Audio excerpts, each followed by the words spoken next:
Here are 5 decks that flopped in the history of Yu-Gi-Oh! These are super interesting and may be a good way to foreshadow what future archetypes might flop and what ones will do well. Let's take a look. Here are the 5 decks that flopped in Yu-Gi-Oh! Some of these decks had way too much hype and that is the reason why they flopped, and others just kept getting delayed. And speaking of delays, the first deck that flopped is DDD, or most known as the crazy spam deck full of boss monsters, Fusion, Synchros, Exceed. If you're new to Yu-Gi-Oh! And you want to use all the summoning mechanics, I highly recommend DDD, but when they released initially with the structure deck, they flopped. The reason why? So many of the cards were already available in the OCG and the TCG just did not get them in time. The structure deck was actually delayed thanks to the Rise of the Dragon Lord structure deck, and because of that a lot of the momentum kept building up, and then once it did release, the players did not get to play it for that long. We obviously can't forget about the new master rule change that happened shortly after DDD was released, and that meant the deck could not function because the new link arrow and the new rules around extra deck monsters meant you could not spam the board. As we know, DDD loves to summon their Genghis and especially on a lot of different extra deck type monsters, but because of the master rule revisions they could not do that and became one of the worst decks and one of the biggest flops in Yu-Gi-Oh! History. DDD right now is actually not a bad deck at all. Overall the deck was just really complicated, and if you remember playing at the time, you probably remember all the spreadsheets that people made because of how many lines there were to play the deck. So it might have been too complicated as well, and it was probably a deck that just did not get the right moment for it to shine. The second deck, which actually is probably controversial, is Therion. I'm putting Therion as the second one because while they did have an insane release, nowadays Therion doesn't do anything and they're mostly just a very small splashable engine in a plant deck because of Therion's Lily, or just regulars in a machine deck. But with the amount of cards that Therion has in the branded storyline compared to how they are used at the moment, it seems like a big flop. Therion was supposed to be amazing, but overall I don't think it was strong enough to fight Tearlament, and I think we have Tearlament to blame because clearly they've been power crept. At the same time, I'm hoping that the Fulton Hypernova pack gives them some new support with the new rank 8 captain. Hopefully that card is able to bring them back. I'd love to see a Therion deck shine and be like a top in a regional or like a YCS, but as far as we know right now they are just not that good, and with the Bestials and the Ishizu cards lying around, I don't see that changing. This next one's going to be really fun. I'm talking about Magical Musketeers, the Zodiac, or what people were assuming the deck was going to be. Because of the levels of the card, levels 3s and 4s, the spam ability they had, and the really interesting mechanics they had with spells and traps, people thought they were going to be the next Zodiac with a heavy control system, but guess what?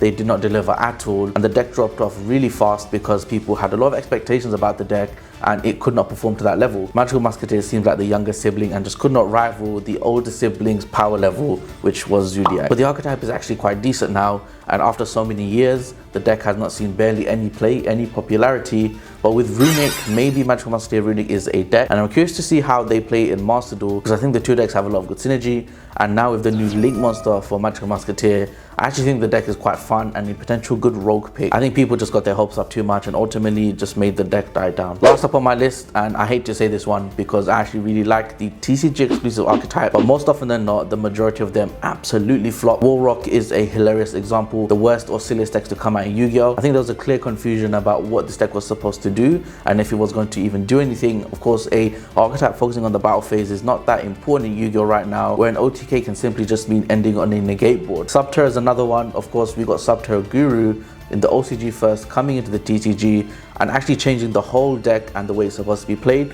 They also got a Link monster, but even then they could not see the competitive and meta / rogue potential that other decks have. The only exception that comes to mind for me is Spiral. Spiral was so broken that they had to get a ban list to correct some of the cards in the deck, as well as nerf some of these soft ones per turn cards. Spiral seems to be the only outlier because they were able to abuse the new Link mechanic at the time, and that's probably the only reason why they were that good. Overall, I am still looking forward to the TCG exclusive archetypes, and they always seem to deliver with the aesthetic, the appeal, and how unique they are. Current new one seems super interesting, and I did a poll on my channel about what people are looking forward to. Not many people are looking forward to the TCG exclusive, but I have high hopes for it. Let's see what it does. One honorable mention which I really don't want to do is the Amazing Defenders pack that's coming out in January next year. But this is going to be the first release that we get for Yu-Gi-Oh!, which is a big deal in every year, and it's gonna flop. I've seen what the deck can do in the OCG, and none of the 3 archetypes are not doing nearly as much to compete in the meta. Now, I'm a big fan of the Rescuers archetype myself and I'm trying to make it really good, but I think the potential we'll only get is just a really good rogue deck,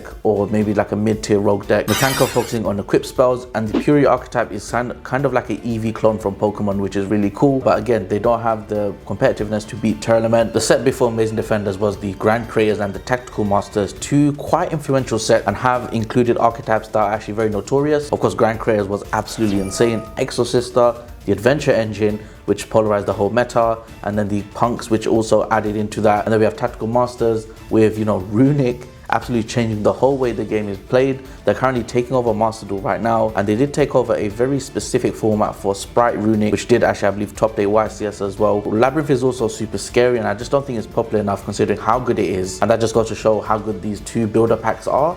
And then comparing it to Amazing Defenders is actually really sad, because this archetype, these three archetypes just won't be putting out as much damage, and it's interesting that Konami made these cards the way they are. At the same time, we are always guaranteed to get new support for these three archetypes, and we've seen the new Mechanical Fury and the Rescue Ace Trap, but so far they still don't seem to be doing anything. So I think they're gonna flop in January, and overall making January a very quiet month. But that doesn't mean I'm gonna give up on Rescue Ace. Expect a deck profile for them coming out soon. And that's been my top 5 list for decks that flopped. What can we say about this? A lot of decks got hyped up to the point where when they released, they did not perform and they flopped entirely. I think we can see that in a lot of market transfer decks as well. And it just goes to show, don't have too many expectations when an archetype releases.